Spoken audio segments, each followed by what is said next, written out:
It's time now for a look at the latest in local news. In the news, the Wayne County Board of Education met Tuesday for their regularly scheduled monthly meeting.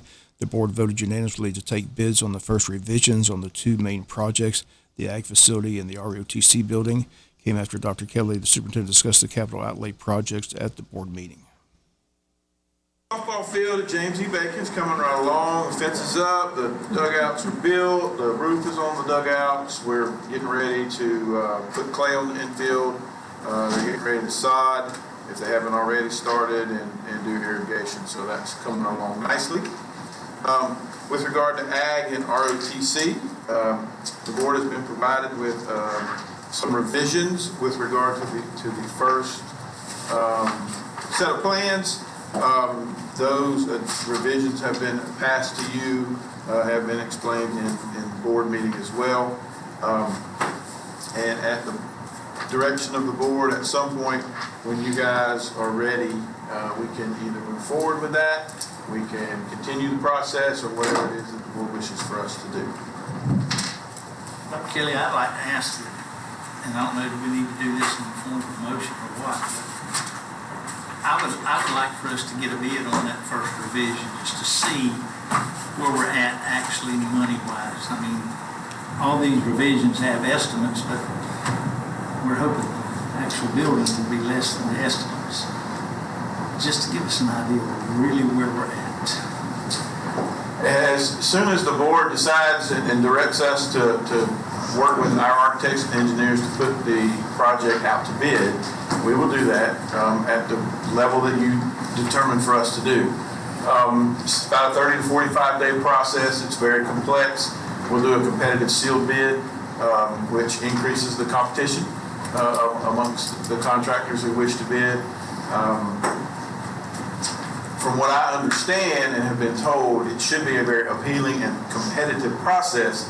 I think people are looking for work, and I think it would be to our benefit, to see what the competition would be.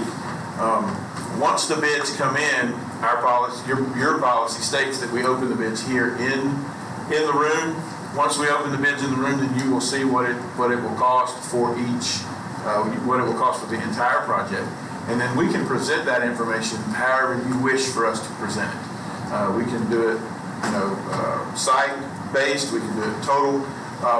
And then you guys can have a discussion about what you like, what you don't like. If you wish to accept the bid, if you wish not to accept the bid, you don't have to.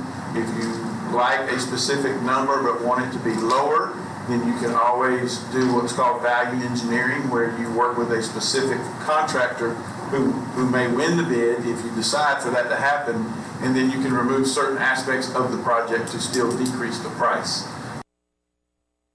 And once again, those comments at the board meeting yesterday, once again, after that discussion, board member Bruce Harris made a motion to accept bids on the first revision, seconded by Sharon Daniel. Voted on unanimously. Bruce Harris stated that they would give the board members numbers that they could look at and go from there. Two projects will bid as one project, but the board emphasized that they would like two different quotes on the two separate projects as to what they cost individually. Dr. Kelly stressed that nothing is final until the Board of Education accepts a contract. In the first revision on the Ag facility is a 27,900 square foot facility. Cost to build $8,600,000. Total budget $9,400,000.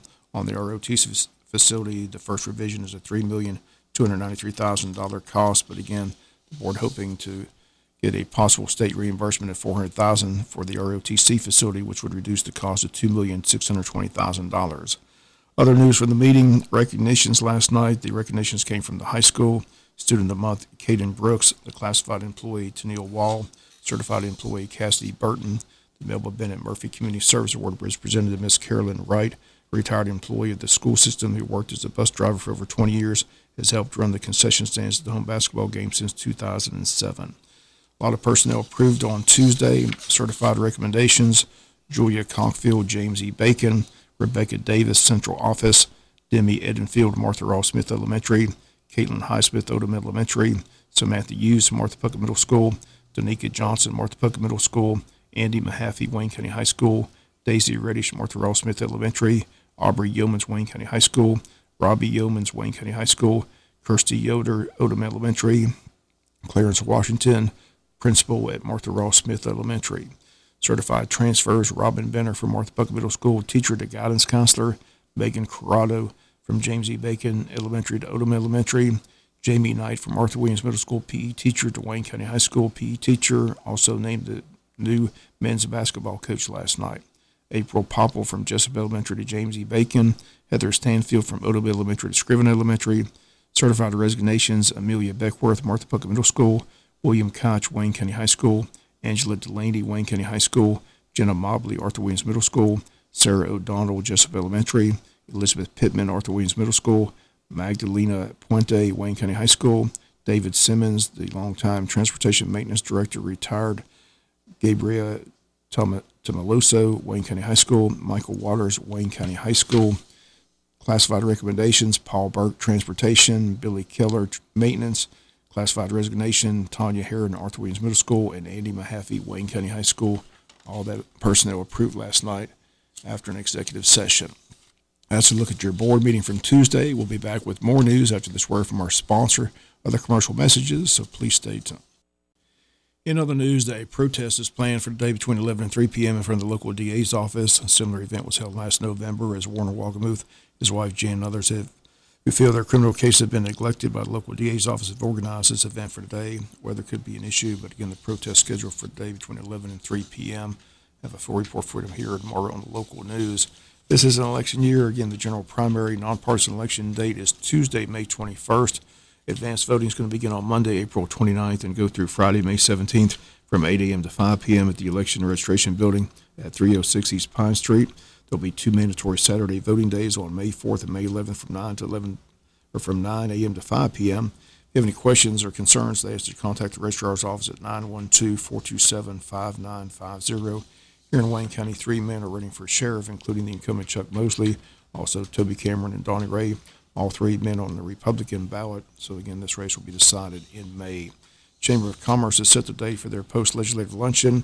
Date is Tuesday, April 23rd. Featured speakers will be State Senator Blake Tillery, State Representative Stephen Meeks, and Buddy DeLoach. The event will be held from 11 to 1 at Coastal Pines Technical College. Once again, the date Tuesday, April 23rd. Tickets are available, $30 for members, $40 for non-members. Everyone is invited to come and get a recap of the legislative session from our local representatives in Atlanta.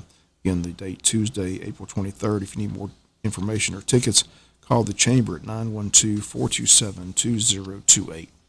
We'll be back with some final news notes after this word from our sponsor, the commercial messages, so please stay tuned.